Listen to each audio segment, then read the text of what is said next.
म्हटलं जातं की आई वडिलांचे पण पुण्यकर्म किंवा ते मुला मुलींना पुढे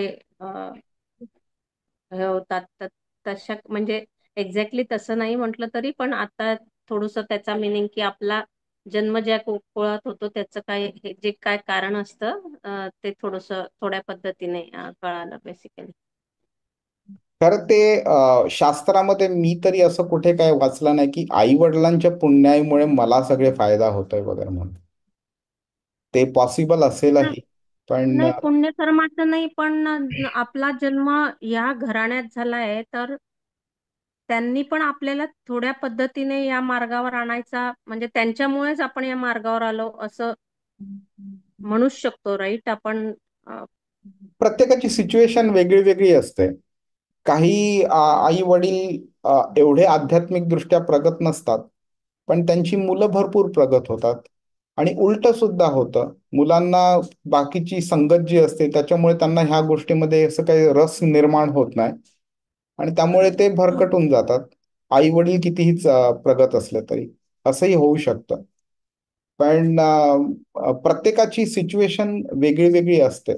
गंमत अशी आहे की आपण कोणत्या सिच्युएशन मध्ये जन्माला आलोय ह्याचा इम्पॅक्ट आपल्यावरती ऑफकोर्स पडतो.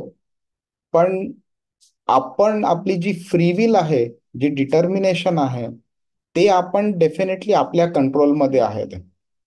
त्यामुळे मी रॉंग घरी जन्म मिळाला किंवा रॉंग सिच्युएशन मध्ये मी वाढलो गेलो can never become an excuse आध्यात्मिक प्रगती करण्याकरता. आता एक्झाम्पल घ्या, लेट से फॉर एक्झाम्पल, आता पूर्ण फक्त भगवद्गीता मराठीमध्ये इतके लोक आहेत, आपण इतके मेसेजेस टाकतो, व्हिडिओज टाकतो, रिक्वेस्ट करतो लोकांना येणं. शेवटी ती त्यांची स्वतःची इच्छा आहे ना की क्लासमध्ये यायचं नाही यायचं, किंवा भले ह्या क्लासमध्ये नाही तर कोणत्या दुसऱ्या क्लासमध्ये जातील किंवा कुठनं ना कोणत्या प्रकारे कृष्णाची भक्ती करतील. ही शेवटी त्यांची फायनली स्वतःच डिसिजन येते. तर ही जी आहे हा फ्री विल आहे त्यांचा. त्यांची कर्म आधी काय होती कशी असतील, पण आज तर त्यांना ऑपॉर्च्युनिटी मिळाली आहे ना, तर त्याचा वापर करणं न करणं हा त्यांच्या हातात असतं. त्यामुळे आई वडिलांनी चांगलं पुण्य केलं म्हणून मला त्यांच्या घरी जन्म मिळाला, म्हणून त्यांनी मला इथे धक्का मारला आणि म्हणून मी इथे आलो, हा एक फॅक्टर झाला, नो डाऊट अबाउट इट. तो फॅक्टर खूप इम्पॉर्टंट आहे. बट असे बरेच हम्म. अजूनही फॅक्टर्स आहेत ज्याच्यामुळे सुद्धा आपण चालू शकतो, पण आपण ते इग्नोर करतो त्यांना. म्हणून कृष्ण ह्याला दुर्लभतरम हा जन्म म्हटलाय कृष्णाने. आणि हम्म. ही एक काय म्हणतो त्याला की एक असं ही अनफॉर्च्युनेट सिच्युएशन आहे की सपोर्टिंग फॅक्टर्स असताना सुद्धा लोक त्याला इग्नोर करतात आणि भौतिक मार्गावरती चालायचा प्रयत्न करतात किंवा चालतात.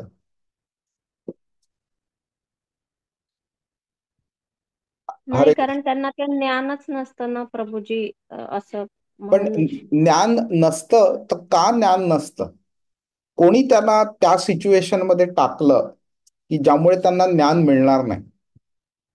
फॉर एक्झाम्पल, एखाद्या मुलाला एका वेठ बिगारी कामगार जे असतात, समजा एका किंवा भिकारी असेल, त्याच्या घरी जन्म मिळतो. आणि एका मुलाला एका सफिशियंटली फिनान्शियली गुड सिच्युएशन मध्ये असलेल्या कुटुंबामध्ये जन्म मिळतो.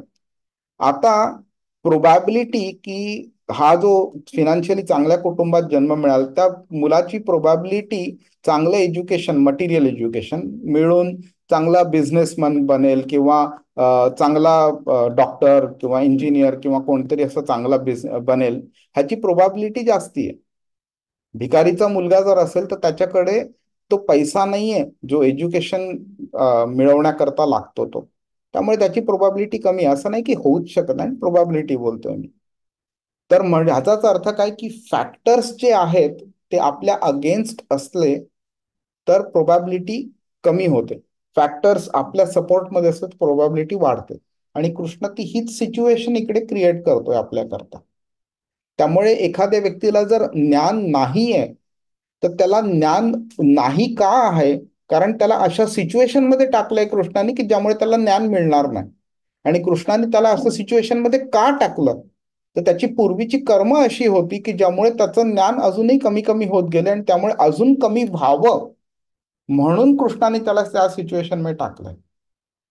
तर आपण जेव्हा बोलतो ना की बाबा मला माहित नव्हतं म्हणून कृष्ण कोण आहे मला माहित नाही म्हणून मी त्याची भक्ती करत नाही, पण कृष्णाने ती सिच्युएशन तुझ्यावर का आणली की ज्यामुळे त्यांनी स्वतः तुझ्यापासून स्वतःला त्यांनी लांब ठेवलं, तुला त्याच्याबद्दल काही समजूच नाही अशी सिच्युएशन त्यांनी का निर्माण केली.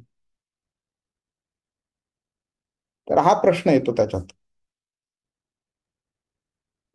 प्रभूजी. ओके. हरे कृष्णा.